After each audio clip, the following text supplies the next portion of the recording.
आइए दोस्तों, तो वीडियो की शुरुआत करते हैं। इस वीडियो में दोस्तों मैं आपको एक बहुत ही इंपॉर्टेंट पोएम पढ़ाने जा रहा हूं जो अल्फ्रेड लॉर्ड टेनिसन के द्वारा लिखी गई। और आपको बता दूं, ये एक प्रकार की एलेजी है और इस एलेजी को आर्थर हेलन की मृत्यु पर लिखा गया। आर्थर हेलन जो बहुत ही छोटा जीवन जिन्होंने जिया, मात्र 22 वर्ष की जो उनकी आयु थी 22 वर्ष थी, और जो एक कवि के रूप में भी जाने जाते हैं। तो आइए कुछ की फैक्ट्स के साथ शुरुआत करते हैं इस वीडियो की।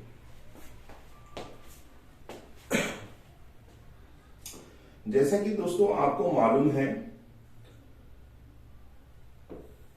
अल्फ्रेड लॉर्ड टेनिसन उन्होंने अपने दोस्त की मृत्यु पर ये कविता लिखी है जिनका नाम है आर्थर हेनरी हेलन। पोएम का नाम है ब्रेक ब्रेक ब्रेक। पोएम का नाम है दोस्तों ब्रेक ब्रेक ब्रेक, और अपने मित्र आर्थर हेलन की मृत्यु पर उन्होंने ये लिखी है। सबसे पहले आपको की फैक्ट्स बता देता हूं दोस्तों। 1834-35 के दौरान इसको लिखा गया है, यानी कि जो रिटन ईयर है दोस्तों इसका वो है 34 और 35। ठीक है, 1833 में, ध्यान रखिएगा दोस्तों, 1833 में इनका जो मित्र है जिसका नाम है आर्थर हेलन, इसकी मृत्यु हो जाती है। और मात्र दोस्तों 22 वर्ष की अवस्था में 1833 में इनकी मृत्यु होती है, और आई थिंक 1811 में समथिंग इनका जन्म हुआ था। एक कवि के रूप में जाने जाते हैं।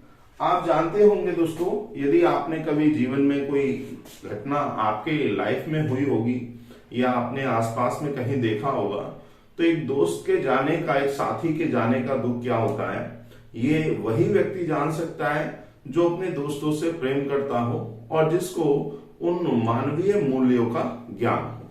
तो ये की फैक्ट्स है दोस्तों 1833 में, याद रखना है, इंपॉर्टेंट है आपको। 1833 में आर्थर हेलन की मृत्यु हुई है 22 वर्ष की अवस्था में, और 34-35 में इन्होंने ये कविता लिखी है। डेट जो है दोस्तों अनसर्टेन है। अब इंपॉर्टेंट चीज ये है कि ब्रेक ब्रेक जो है दोस्तों ये एक एलेजी है, और एलेजी किसको कहते हैं आपको मालूम है, एलेजी शोक गीत। ये क्या है, एक शोक गीत है। अपने किसी प्रिय वस्तु या मित्र के हो जाने पर या किसी व्यक्ति के जो शारीरिक हानि होती है उसके होने पर जो दुख प्रकट किया जाता है कविता के माध्यम से, उसको हम एलेजी के रूप में जानते हैं। इसकी अपनी कुछ फीचर्स दोस्तों होती हैं। ठीक है, तो ये चीज थी दोस्तों एन एलेजी। ये एक प्रकार की एलेजी है। आपको कुछ और की फैक्ट्स बता देता हूं, इसको रफ कर देता हूं। इसमें कुल मिलाकर के दोस्तों 4 स्टैंजास हैं। 4 स्टैंजा की ये पोएम है, और जब 4 स्टैंजा है दोस्तों क्वाट्रेन है। क्वाट्रेन कहते हैं 4 लाइन स्टैंजा। और इस प्रकार से अगर लाइंस की बात करें तो इसमें कुल मिलाकर के 16 लाइंस हैं। ठीक है, 4 स्टैंजास हैं, 4-4 लाइन के 4 स्टैंजा दिए हुए हैं दोस्तों। और दूसरा इंपॉर्टेंट फैक्ट याद रखिएगा दोस्तों, इसका जो प्रकाशन हुआ है वो 1842 में हुआ है। मीन्स ये जो कविता है इसको पब्लिश किया गया है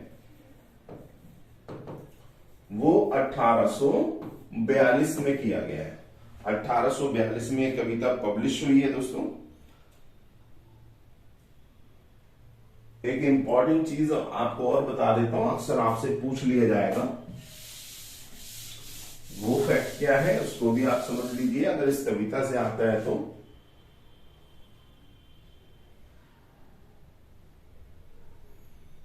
दोस्तों आपसे पूछा जा सकता है कि ब्रेक ब्रेक ब्रेक में कौन सी फिगर ऑफ स्पीच है। ब्रेक ब्रेक ब्रेक में तो यहां पर आप देखिए रिपीटिशन है दोस्तों, रिपीटिशन, ठीक है, फिगर ऑफ स्पीच है। और इसके ठीक जस्ट दूसरी लाइन में दोस्तों एपोस्ट्रोफी है। यहां पर जो है संबोधन किया जा रहा है किसका, ओसी, समुद्र का। ठीक, तो ध्यान दीजिएगा, break break break on thy cold grey stones O sea, तो दोनों फिगर ऑफ स्पीच हैं। चलिए अब ये मैंने आपको की फैक्ट बता दिए, अब हम लाइन टू लाइन पोएम पढ़ते हैं और उसको समझते हैं।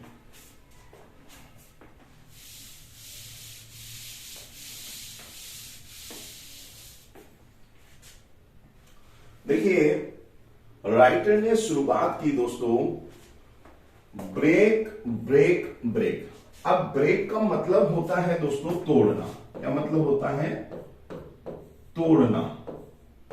यहां पर जो लेखक है अल्फ्रेड लॉर्ड टेनिसन, वो समुद्र के किनारे पर खड़े हुए हैं, समुद्र की लहरों को उसके पास जो किनारों पर भूरे कलर के पत्थर हैं उनसे टकराते हुए वो देखते हैं।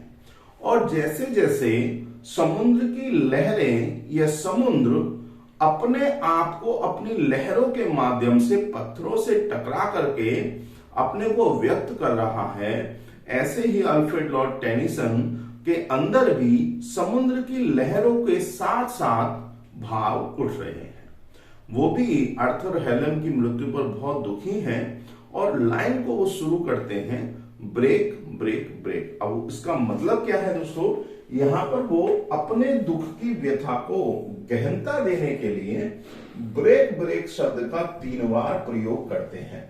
इसका मतलब है तोड़ना, और वो कहते हैं संबोधन करते हुए किसका, समुद्र का। समुद्र का संबोधन करते हुए वो कहते हैं कि ओ सी, ओ समुद्र, ब्रेक ब्रेक ब्रेक, तोड़ दो उन पत्थरों को जो तुम्हारे किनारे पर पड़े हुए हैं। ऑन दाई, ऑन दाई माने तुम्हारे, कोल्ड माने ठंडे, ग्रे माने भूरे, स्टोन्स, वो कहते हैं कि समुद्र तुम अपनी लहरों से अपने दुख को व्यक्त कर रहे हो और तुम्हारी लहरें तुम्हारे किनारे पर पड़े हुए भूरे पत्थरों से टकरा करके उनको तोड़ रही हैं। जैसे तुम्हारा जो भाव है वो तुम्हारी लहरें व्यक्त कर रही हैं, ऐसे ही तुम्हारी लहरों के उठने के साथ साथ मेरे मन में भी दुख के हिलोर उठ रहे हैं।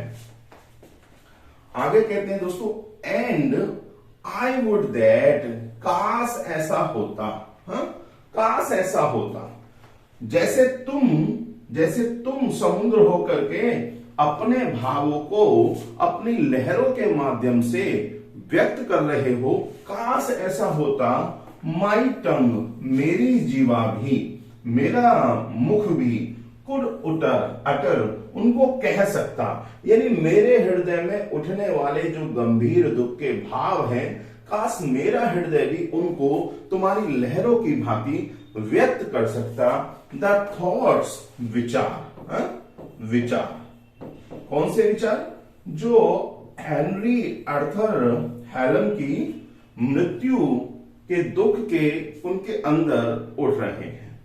दैट अराइज इन मी, जो मेरे में उठ रहे हैं, उठना। तो पहले स्टेंजे में वो कहते हैं, हे समुद्र, जैसे तुम अपनी लहरों से अपने किनारे पर पड़े हुए पत्थरों से टकरा करके अपने भावों को, अपने दुखों को व्यक्त कर रहे हो, ऐसे ही तुम्हारी लहरों को जब मैं देखता हूं तो मेरे हृदय में भी आर्थर हेलन की मृत्यु पर जो मेरे हृदय में दुख है उसके भाव बहुत तेजी से उत्पन्न हो रहे हैं, वो भी हिलोर मार रहे हैं, उनमें भी लहरें उठ रही हैं। ठीक है दोस्तों, तो ये पहला स्टेंजा है, मुझे उम्मीद है आपको समझ में आया होगा। चलिए आगे चलते हैं।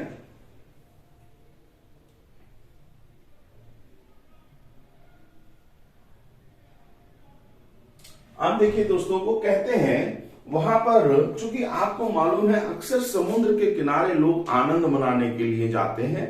एक पोयम जरूर मुझे याद आती है सी शोर की, समुद्र के किनारे की, stranger written in dejection near Naples.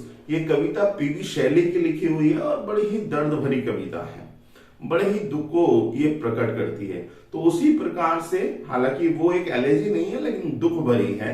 और यहाँ पर अल्फ्रेड लॉर्ड टेनिसन ने ब्रेक ब्रेक ब्रेक लिखा है और उसमें वो आर्थर हेलन की मृत्यु पर आगे क्या कहते हैं, वो कहते हैं ओ वेल, कितना अच्छा है फॉर द फिशरमैन्स बॉय, जो मछुआरे का लड़का है उसके लिए ये मौसम कितना अच्छा है। देखिए दोस्तों, यहां पर वो एक कंपैरिजन कर रहे हैं और कंपैरिजन में क्या है, वो एक तरफ अपने दुख को जोड़ रहे हैं समुद्र में उठने वाली लहरों के साथ और दूसरी तरफ वो कहते हैं कि देखिए उन लोगों के लिए जो आसपास हैं उनके लिए कितना सुहावना, कितना अच्छा ये मौसम है, परंतु मेरे लिए नहीं है। क्या कहते हैं, ओ वेल, कितना अच्छा है फॉर द फिशरमैन्स बॉय, मछुआरे के लड़के के लिए, दैट ही शाउट्स, की वो चिल्लाता है, with his sister at play, जब वह अपनी बहन के साथ समुद्र के किनारे पर खेल रहा है तो खेलते समय आनंदित होकर के वो चिल्ला रहा है। और यह यहाँ पर एक कंपैरिजन है दोस्तों, वो बताता है कि देखिए वो कितना खुश है, वो अपनी सिस्टर के साथ खेल खेल में जब चिल्ला रहा है तो खूब आनंदित हो रहा है। आगे क्या कहते हैं, O well for the sailors lad, lad माने होता है दोस्तों लड़का, लेड माने लड़का। वो कहते हैं वो नाविक का जो लड़का है, सेलर माने नाविक, नाविक का जो लड़का है, दैट, उसके लिए भी कितना अच्छा है, दैट ही सिंग्स, क्योंकि वो गा रहा है। क्या कर रहा है दोस्तों, वो गा रहा है, इन हिज बोट, अपनी नाव में, ऑन द बे, उस खाड़ी में। दो लोगों की बात यहां पर बताई गई है। एक फिशरमैन्स बॉय, उसको कहा गया है कि जब वह अपनी सिस्टर के साथ खेल रहा है तो खेलते हुए वो आनंदित होकर के चिल्लाता है और आवाजें देता है। बहुत ही प्रसन्नता का माहौल यहाँ पर बनाया हुआ दिखाता है राइटर। और फिर कहता है उस बोटमैन, सेलर के लड़के के लिए भी कितना अच्छा है, कितना खुश होकर के वो अपनी बोट को अपने गंतव्य तक ले जा रहा है, खाड़ी में ले जा रहा है और बड़े खुश होकर के आनंद के साथ उस गीत को गा रहा है। अब यहाँ पर ये क्या कहा दोस्तों, राइटर ने कहा कि एक ही समय है दोस्तों और एक ही समय एक ही पोजीशन में हर व्यक्ति का भाव अलग अलग होता है। राइटर कहता है इनके लिए आनंद की बात है लेकिन मेरे लिए आज कोई आनंद नहीं है, मैं इनकी तरह खुश नहीं हो सकता क्योंकि मेरा मित्र जो है वो मुझसे हमेशा हमेशा के लिए दूर चला गया है।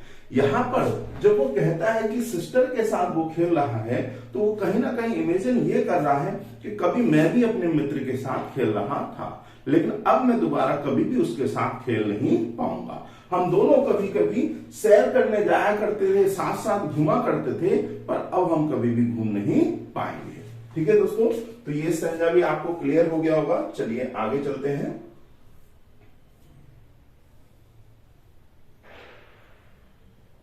अब देखिए दोस्तों क्या कहा गया है, एंड द स्टेटली, स्टेटली माने वैभवशाली, वैभवशाली यानी सौंदर्य से परिपूर्ण बड़े शिप्स, वो कहते हैं तो वैभवशाली बड़े बड़े शिप्स हैं, गो ऑन, वो आगे बढ़ रहे हैं, वो जहाज आगे बढ़ रहे हैं, to their haven under the hill, वो कहते हैं अंडर द हिल, पहाड़ी के नीचे जो उनका रुकने का स्थान है, उनका खड़े होने का स्थान है जिसको हेवन कहा गया है, वो कहते हैं वो अपने उस गंतव्य स्थान की ओर पहाड़ी के नीचे से बड़े ही सुंदर वैभवशाली दृश्य के साथ अपने गंतव्य स्थान की ओर आगे बढ़ रहे हैं। आगे कहा है बट फॉर द टच। अब देखिए यहां पर तीन यानी दो दो पंक्तियों की तीन जोड़े में राइटर ने खुशहाल होने वाले तीन टॉपिक बताए हैं। पहला फिशरमैन्स बॉय, दूसरा सेलर्स लैड और तीसरा कहते हैं कि वो वैभवशाली जहाज जो है अपने गंतव्य स्थान तक पहाड़ी के नीचे, अंडर द हिल, पहाड़ी के नीचे घाटी में जा रहे हैं। अब वो क्या कहते हैं, वापस दोस्तों वो समुद्र की लहरों पर उनका ध्यान जाता है और अपने मित्र की याद उनको आती है और क्या कहते हैं, देखिए कहते हैं बट, परंतु, ओ फॉर द टच, वह जो स्पर्श था, ऑफ ए वेनिस्ड हैंड, मेरे मृत जो फ्रेंड है अर्थर हेलम, उसके हाथों का। वेनिस्ड हैंड, जो हैंड मैं तो चाहता हूं कि मेरा मित्र आए और मुझको स्पर्श करे, मैं उसके स्पर्श के लिए तड़प रहा हूं, उसकी याद मुझे आ रही है, लेकिन अब वो कभी भी वापस नहीं आएगा क्योंकि वो तो हमेशा हमेशा के लिए इस दुनिया से दूर जा चुका है। आगे कहते हैं एंड द साउंड, और वो जो आवाज है किसकी, उसके मित्र की, of a voice that is still, वो अब क्या हो गई है, हमेशा हमेशा के लिए शांत हो गई। तो वो कहना ये चाहता है, फिशरमैन के लड़के से कहता है भाई जाओ तुम भी आनंद मनाओ, हाँ तुम तो अपनी सिस्टर के साथ खेल रहे हो। उधर कहता है सेलर के लड़के से तुम भी खूब गीत गाओ भाई, तुम भी बहुत खुश हो। कहता है बोट अपने स्थान तक जा रहे हैं, शिप जहाज अपने गंतव्य स्थान तक जा रहे हैं, पर मेरे को उन सब चीजों से कोई आनंद नहीं आ रहा है, क्योंकि मैं तो अपने मित्र के हाथ का स्पर्श करना चाहता हूं, मैं तो उसकी मधुर आवाज सुनना चाहता हूं, लेकिन मेरा दुर्भाग्य ये है कि अब मैं उसके हाथ का स्पर्श कभी नहीं कर पाऊंगा, उसकी आवाज को कभी नहीं सुन पाऊंगा, क्योंकि वो हमेशा हमेशा के लिए मुझसे दूर हो गया है। ठीक है दोस्तों, आपको समझ में आया होगा। चलिए अगले स्टैंजे पर ले चलता हूं आपको। अब फिर से दोस्तों उस समुद्र की लहरों को देखता है, उसके किनारों से टकराते हुए, चट्टानों से टकराते हुए, और फिर से वही सेंटेंस वो रिपीट करता है। क्या दोस्तों, कहा है ब्रेक ब्रेक ब्रेक, तोड़ दो, हाँ तोड़ दो, एट द फूट, किनारे पर, पैरों में, ऑफ द क्रेज, जो समुद्र है उससे कहता है भाई तुम अपनी उस प्रक्रिया को जारी रखो, हाँ उन चीजों को लगातार तुम करते रहो, अपने भावों को व्यक्त करते रहो, अपनी लहरों को आगे बढ़ाते रहो, अपने किनारों को, जो भी किनारे पर पत्थर है उनको तोड़ते रहो, उनसे टकराते रहो। अब कहता है but the tender grace of a day that is dead will never come back to me. वो कहता है कि ये जो समुद्र का किनारा है ये कितना भी मधुर है, लहरें कितनी भी अच्छी हैं, लेकिन बट द टेंडर ग्रेस, वह सुंदर दिन का अनुभव, tender grace of the day से मतलब है दोस्तों वो यहाँ पर नॉस्टैल्जिया में चला गया है। हाँ? वैसे नॉस्टैल्जिया कहते हैं बुरी यादों को, हाँ? परंतु यहाँ पर वो यादों में वो कहता है कि मैं अपने मित्र के साथ जो एक मधुर अच्छा दिन गुजारता था, कोमल सुंदरता से भरा दिन गुजारता था, उस दिन को अब मैं कभी भी ऐसा महसूस नहीं कर पाऊंगा, क्योंकि वो मित्र मेरा जो है वो मर गया है, वो इस दुनिया से चला गया है, और वो दिन will never come back to me, कभी भी मेरे लिए वापस नहीं आएंगे। तो दोस्तों ये एक कविता थी, एक मित्र के भावों को व्यक्त करने वाली, उसके मित्र की मृत्यु पर, जिसका नाम है हेनरी आर्थर हेलम। ये याद रखिएगा। मुझे उम्मीद है आपको ये कविता पसंद आई होगी दोस्तों। मिलते हैं अगले वीडियो में, तब तक के लिए नमस्कार, थैंक यू सो मच।